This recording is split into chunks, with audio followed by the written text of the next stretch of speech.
This episode of Destructoid is brought to you by The Ben Heck Show. Coming up on Destructoid, Marvel's Merc with a Mouth Deadpool gets a brand new trailer. Dead Space 3's DLC might be a return to survival horror. And did you guys hear about that SimCity launch? They sure launched that SimCity. Let's crack some skulls right now on Destructoid Live.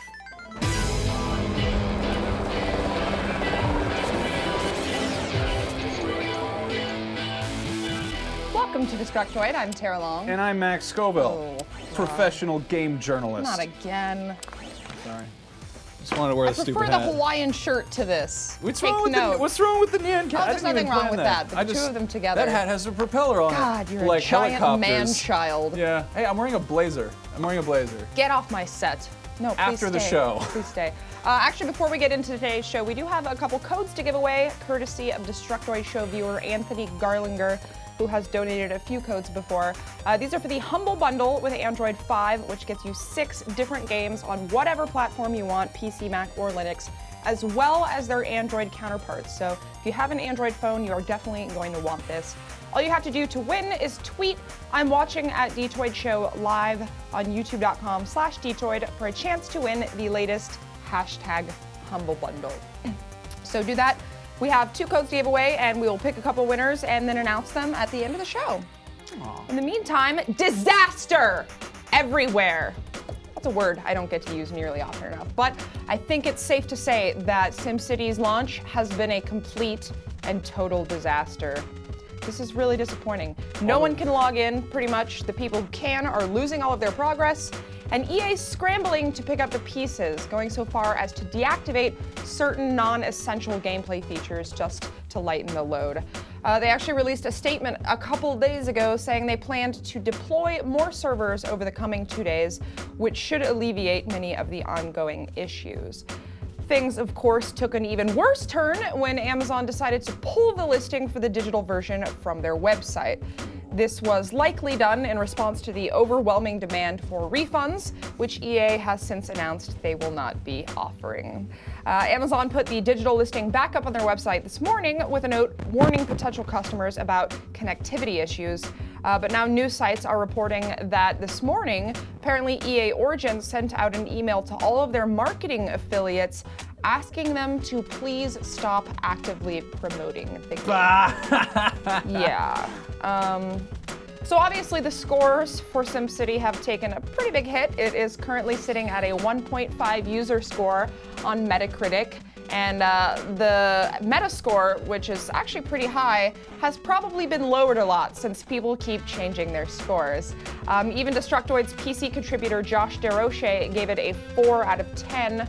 He said he wanted to like the game since he does believe it's good at its core, but the always online connectivity combined with the forced multiplayer and the smaller map sizes, which again are probably a result of the online connectivity function, prevented him from doing so. So if you guys want, you can read his full review over on Destructoid.com, and I am going to be putting mine up over on our YouTube channel, Rev3Games, youtube.com/Rev3Games, this coming Monday, rain or shine, but hopefully shine, because these shoes are suede and rain makes them smell gross. Speaking of weather conditions, I love that disaster footage. That's really all I want from SimCity, is just disasters. I know. I was thinking, EA's been like removing features and stuff. I think it'd be great if they just destroyed things, like if they just released disasters. Like they're like, sorry, we're having server issues. Whoops, tornadoes are everywhere. Yeah. Sorry, fires. Oops, Martians. Everyone got eaten by zombies, which is a disaster in the game now. Pretty cool. There are really in every game now. But yeah, that sucks. The first day that this happened, I was like, well, what do you expect? It's EA, you know? Like, their online infrastructure isn't built to handle something like this. And then, now it's been, 4 days later, and I'm just like, this is terrible. Like, they've legitimately ruined the SimCity franchise. I'm so upset by this. Yeah, that's really, it's seriously, I feel bad for the guys at Maxis. Like, it really, it is a crippling problem. It's a game that has shown numerous times that it works just fine without being online, and they just added that. Most of the reviews are saying, it's a really great game underneath. It's just nobody knows that because they can't get in to play it. So this is really disappointing. Yeah, that's a bummer. Well, moving on, one game that I've really been looking forward to is High Moon Studios' upcoming game based on the Marvel Comics anti-hero Deadpool. I was looking forward to it, but the latest trailer has me a little bit hesitant. The trailer starts out with Nolan North voiced Merc with a Mouth explaining that he was given a bunch of money by Marvel to make a trailer, and instead of doing the normal game trailer thing and having the dark foreboding worlds and the weird droney music and all that stuff, Deadpool just wanted to have fun, and he made his own trailer and did a bunch of stuff with like explosions and, you know, and boobs and guns and water slides and stuff like that. Look at all the guns. Yeah, guns in a game. So he's basically Duke Nukem now. Well, here's the thing. I love Deadpool. He's been my favorite Marvel character since I was like 7 or 8 years old. And this trailer just makes me cringe a little bit. And I can't tell if this is because A, I'm being a fussy fanboy and I'm just being a whiny milk baby about it, or B, because it's actually a cringeworthy trailer. And I showed you the trailer before. Yeah. It's like it's got the same cringe factor that like an action movie has when it's trying desperately hard to put comic relief in there, you know? Yeah. It's like corny funny. Yeah, but I mean, also that's the thing is a little Deadpool try-hard. frequently has that. But anyway, you guys should let us know in the chat what you make of it if you've seen this trailer. Tell me what you think. I was turned off by the fact that Deadpool says the words booyah and biatches and then refers to breasts as bazookas. None of this is from like just a sexist angle. It's more the fact that it's not 1998, so those words aren't really funny anymore. Like, the game's being written by current Deadpool comics scribe Daniel Way, whose run on the character has been really pretty hit or miss, and it's entirely possible that he had nothing to do with the trailer whatsoever, and this is just a trailer that some people cut together, but still, I have some reservations about this game. Deadpool, on paper, like, if you're not familiar with the character, he sounds like a parody of a video game hero. He has regenerative health, he has an enhanced agility, he's an expert with swords and guns and martial arts, and he's constantly breaking the fourth wall. Like, that's kind of his gimmick, is that he's the only character in the Marvel Universe who knows he's in the Marvel Universe. And, you know, as a character, it's kind of a delicate situation because, you know, when you read a comic, you can kind of put the pictures with the words and make up the rest. You fill in the blanks. You know, you make up the tone of voice or the comic timing or the overall kind of personality. And that's the kind of thing that you can kind of mess up if you do it wrong. Yeah. That's the thing about Deadpool. In addition to being, you know, the badass mercenary, is he's supposed to be funny. Like, he's a funny guy, you know. He's a ninja, but he's funny. And, you know, you get that pairing of badass and funny, and it's a really hard thing to pull off. Like, when are you supposed to laugh at the character and be like, oh, what a silly cartoon man? And then when are you supposed to be like, man, he's a badass? And like Tara mentioned, it's the same problem with Duke Nukem. It's the Duke Nukem effect. Anyway, I'm still dying to get my hands on a freaking Deadpool video game. This is something I've been waiting almost my entire life to see. I think it could be very awesome, and it could also make me cry inside. One way or the other, that is hitting 360 and PS3 this summer, and I really wish that Nolan North would just take a long vacation and start a garage band or do some commercial voice work or something. Nolan North, if you're watching this by some weird fluke accident, I'm nothing against you, man. Please, do some different voices or something, because I know it's you, you know? He pops up everywhere. I can see you in there. I know what you look like just by the sound of your voice, and because Yeah. I Google imaged you. That is a game for you, I That think. is a game for Not me. so much for me. Yeah. A game that is for me is Dead Space 3, and wouldn't you know, next Tuesday sees the release of its first piece of DLC, Awakening. Already? DLC? Yes. For an Yes. EA game? Actually, EA admitted that they didn't start creating this DLC until after the main game was finished. So, which doesn't really make sense if you think about it, but also consider that games are done being developed long before they actually come out. So anyway, this is actually being developed by a separate team than the one that did Dead Space 3's campaign, and as such, it's supposed to have a pretty different feel to it. Destructoid's Hamza Aziz got to play a 20-minute slice of the DLC recently, and he came away really impressed. He said that the demo actually scared him more than all of Dead Space 3 combined. So that's something to consider. This takes place after the events of the campaign. I'm not going to spoil it for you if you haven't finished it, even though, I mean, you should have. But needless to say, Isaac and Carver are back fighting necromorphs on the planet Tau Volantis, and there is a new villain running the show this time, and his name is The Voice. Surprisingly, this looks to bring back a lot of the psychological horror elements that people felt were missing from the third game, including dementia, which you'll now see glimpses of as you're actually playing the game, and it'll affect your view, as well as some old fan favorites. You remember those creepy little child necromorphs from Dead Spooky Space babies. 2? Yeah, the pack. They're back now, and they've been slightly reformulated to be even more terrifying. Extra spooky babies. Yes, extra spooky babies. So Hamza said that while he didn't get to see exactly how the dementia aspects will play out in the co-op campaign, it is confirmed that all of your weapons and upgrades will carry over to the DLC, and you will be able to find even more of those top-tier items that were a little hard to come across in the campaign. Overall, he said the vibe of Awakened felt very much like Silent Hill, and he praised it for returning the series to its survival horror roots. Of course, this is just a preview. The actual expansion does not come out until next Tuesday, so we will have to wait then until then to hear reviews. But I have to say, I like where they're going with this. I personally loved Dead Space 3. I had very few problems with it, but I know a lot of people did feel like it was sort of more action horror than survival horror. So it seems like this one is going to please people on both sides of that fence. So I'm excited. This comes out on 360, PS3, and PC next Tuesday, and it will be priced at $9.99 or 800 Microsoft points. Yeah. That's good, yeah. I know. I'm actually sort of happy to see that they have a different team working on this one. Yeah, I'm curious to see how that works out. So, it was about a year ago that we started seeing Kickstarter really blow up for funding video game related stuff, and we are just now starting to see where those hundreds of thousands of dollars have been going. And this week, after a lot of waiting, we get our first look at Shadowrun Returns. You thought I was going to be talking about Anita Sarkeesian, didn't you? No. I'm not. We're talking about Shadowrun. A couple of the dudes from Harebrained Schemes, the guys behind Shadowrun Returns, just put up a whopping 20-minute video of alpha gameplay that they kind of walk everybody through, and they show off what they've been doing with the $1.8 million that they crowdfunded. It was almost 1.9, a lot of money. The verdict, it looks pretty awesome. It definitely looks like one game. Is that Seattle? It is, yeah. Shadowrun, if you're unfamiliar, is set in a cyberpunk future. Oh, It's wow. Actually, it is Seattle 2054. I literally just guessed that out of nowhere. I promise you, I had no idea. Yeah. Good job. Good Thank guess. you. But yeah, so in addition to being sort of a cyberpunk Seattle future, there's also magic.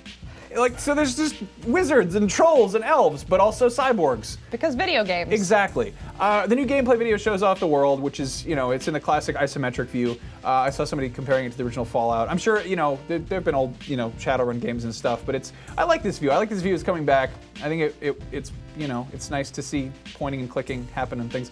It's also got turn-based combat, and we get a glimpse of the sort of stat-based dialogue options. Riggers, who are sort of like hackers, are able to send drones to scout ahead, and there's a lot of cover you can use during battle. There's also something about like ley lines. Like you can, if you're a wizard, sorcerer, mage type of person, and you're on like a ley line, you'll get, I guess, a boost to your magical spells. But yeah, overall, I'm liking this. It's basically taking a bunch of things that I like and jamming them all together. You're like, what if there were troll shamans, but also cyborg street samurai? Sure, sold. So one thing that's really cool about the game is it comes with an editor. You can actually just make your own maps, I guess. They haven't really gone into a whole lot of detail about that, but it wouldn't surprise me in the least if we saw a whole lot of fan-made content popping up after this game launches. But like I said, it is 20 minutes of straight gameplay. There's no bullshit or smoke and mirrors. It's just two of the devs talking over it, and it's quite refreshing. You're kind of like, here's the game that we're probably going to get, and here's what it looks like when it's being played. So if you're curious, go check that out. And if you missed the boat on funding this on Kickstarter, worry not, because you can still pre-order. It'll be available for PC and Mac, which is great news for those of us who are not lucky enough to be part of the PC master race. It is only $15 for the basic version of the game, which comes with the editor. So that's a pretty good deal. And that's over on the Harebrained Schemes website. And assuming that everything goes smoothly, this will be getting an early summer release. So that's only a mere few months away. And you won't need an always online connection to play What do it you either. know? Huh. All right, why don't we go ahead and thank our sponsor, and then we will be back with more news, which we definitely have. Those of you who watch our show regularly are already attuned to the fine array of programming here at Revision 3, but have you ever heard of the Ben Heck Show? Every week on Revision 3, our resident modding wizard, Ben Heck, builds and modifies a host of amazing community-inspired creations, ranging from tutorials on how to build and use a 3D printer to creating an ultimate gaming console that combines the Xbox 360, PS3, and the Wii U all into one big thing. It's awesome. Made out of wood. Yes, even better viewers can actually win these creations from Ben's show. Just visit element14.com/TBHS to enter to win, and be sure to watch new episodes of the Ben Heck Show every week right here on revision3.com/TBHS. He actually has a lot of gaming-related videos, but I think my favorite one is where he fashions a Hot Pocket dispenser onto the back of an Xbox controller. That is a necessary peripheral. It absolutely is. This man deserves a promotion to president. President of things that shoot stuff into your mouth while you're gaming. President of teen male lifestyle. Exactly. No, I like Ben. Ben is basically a cyberpunk wizard. Yeah, he is in the future making things out of stuff. Anyway, so moving on. One game that we have talked about on this show before, I think, but which we hadn't really seen in action until today is Brothers, A Tale of Two Sons. This is being worked on by Starbreeze, and they've had it in the works for a while. And today we get a video that showed up with some explanation by the game's creative director, Joseph Fares, who is he's actually a Swedish movie director. He's made a handful of Swedish films. Maybe some of our viewers are familiar with those. Joseph walks through a bit of the game and explains the basic mechanic, which is that you're controlling each of the two titular brothers separately with the left and right analog sticks and using the two triggers to make them interact with the environment. What's interesting about this, though, is that the two brothers will interact with stuff entirely differently. The older brother might tap an NPC on the shoulder and be like, "Hey man, I need some directions." The guy's like, "Get out of here, I'm gardening." But the younger brother will just go up and just slap him on the ass. It's like, "Hey man, pay attention to me, I just touched your butt." He's so silly. I had a little kid do that to me in a grocery store a few weekends ago. This kid just ran up to me and just hit me in the ass with a box of Lunchables. I'm not even making a joke there. That's a thing that actually happened to me. Did you smack him upside the head afterwards? No, I was really, really uncomfortable. Anyway, Brothers is a downloadable title, and as the past couple of years have shown us, that doesn't mean a whole lot in terms of quality. It might be a little bit shorter, but that's, this could be the next Journey or the next Limbo. Who knows? I think it looks gorgeous. I love the design in this, and I love the color palette they're using. But we'll have to wait and see what that is like. That's hitting PS3 and 360 and PC sometime in spring 2013, whatever that means. So that actually looks really adorable. It looks like a pretty game. Yeah, it's an interesting mechanic. Also, they managed to make that work within the context. It's also interesting to see what happens when someone who is familiar making visual work, like making movies, for instance, kind of hops over and he's not like a super big name. It's not like Guillermo del Toro being like, I'm bored, I'm gonna make a video game. It's like, I think he actually connected with some developers and was like, let's do some stuff here. Anyway, we got any questions? We have so many questions. People ask us lots of things in the chat. I'll bet there's a lot of comments about SimCity. Okay, here's the comments about SimCity. The Dresden 89. I hope offline capable doesn't become a thing I have to worry about. Pretty much. Stephen Tangway says, stop buying EA. End of problems. You'll still have problems if you stop buying EA, but you might.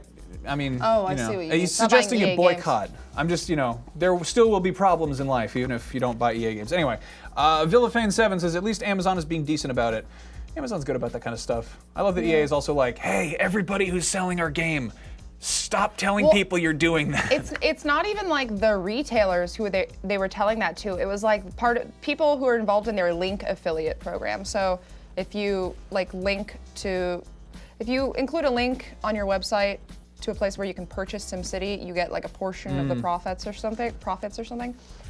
So they've basically told people to stop doing that. Although they still are honoring like sales commissions. So, but I guess they don't want to have to pay those out if people are demanding refunds anyway. Yeah. MX Chick Magnet 86 says, stop saying nobody can play. I've had 0 problems with SimCity since Tuesday morning. You are one of the lucky ones then. I use that more as hyperbole, but yeah, most people cannot log on. And if they can, I feel like even if you can log on, there's still a chance that it will delete all of your save data at any point in time. So that's kind of, that's sort of like, why not just wait it out? Exactly. These kind of things, it's going to be really curious to see what this does in the next gen, because I know we're going to see a lot of online stuff. Is it going to be online only? I kind of doubt it, just because of how a lot of people don't have reliable internet. So that is a reality. And beyond that, a lot of the companies that put this kind of stuff in their game can't even really handle it. So they need to definitely be more prepared server side. Yeah, let's see. A couple questions about the Deadpool game. Aldridge 517, you're a charmer. These splashed water everywhere. Aldridge 517 said, I want Domino in the Deadpool game. She is in it. I believe. She's actually in the Deadpool game. Is that a lady comic That is a lady. book? She's basically Keira Knightley from the Tony Scott film. Is that the movie? No. Wait, isn't she a bounty hunter in that or Yeah, something? Deadpool or Domino in the Marvel universe is very similar. She's got a spot over one eye, like the Little Rascal's dog, except she's a sexy albino lady. Comics are stupid. Yeah. Moving on. Let's see. One Dead more Space question? 3 DLCs. Hokage 18. Okay. He said, "Fuck those babies. They fucking scare the shit out of me." Good. So Yep. you'll want to play the DLC Oh, then. and then Will said, "The return of Dead Babby. How is it formed?" Return Yeah. of Dead Babby. I love how they're just like, "Hey everybody, remember those babies from Dead Space 2? They're back, and you can pay money to get more of them." That in was your- really one of the key draws of the DLC, I think, was just them saying, yeah, there's going to be those creepy babies again. Yep, creepy babies. Speaking of creepy babies, 2 of you creepy babies watching us at home are winners of our prizes. We've got @___ Bonnie and Dallas Cardenas. You guys both win Humble Bumbles. Humble Is your name Bumblebees. really Dallas? And we will awesome. make sure you're following us on Twitter, and we will DM you the secret codes, and then you Yes. can go play things on your Android devices. Yes, and many thank yous to Anthony Garlinger for providing those humble bundles. We are ever so humbled by your bundles. Humble Bumblebees. So yeah, we like he said, we will contact you guys through Twitter and make sure that you get those codes. But make sure you're following us. Speaking of Twitter, I'm on Twitter. If you wanted to go follow me, just a suggestion. I'm Tara Longest. He's Max Scoville, and the show is at Detroit Show. That's the account you need to be following to Yep. get your code. So do that. You gotta clap or all the fairies will die. That's Peter Pan, not Twitter. I get those things mixed up. Anyway, you guys have a great weekend. We love you very much. We will be back here on Tuesday. Be good. Be good. Don't fight the cops. Pull your pants up.